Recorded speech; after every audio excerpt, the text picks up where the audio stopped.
The Mission Valley Animal Shelter has an idea that could help curb the number of stray dogs that are roaming the Flathead Reservation. As the number of strays grows, so too could a community effort to keep those animals and the people safe. It's a good day for this stray who was just adopted.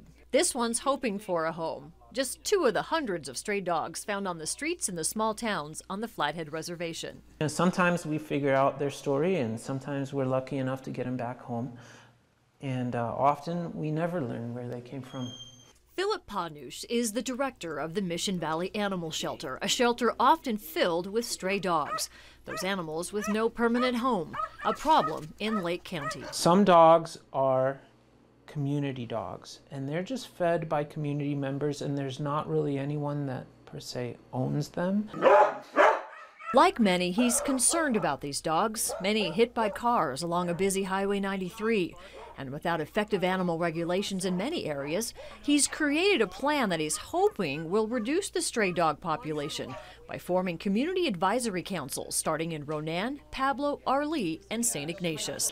We're hearing from citizens who are worried about the animals. We're hearing from citizens who are concerned or upset about the animals for a variety of reasons, either scaring kids or chasing livestock or posing a threat in a different way. These councils would work with the shelter, the schools, police, and the community, forming relationships that could get the dogs off the streets and into permanent homes.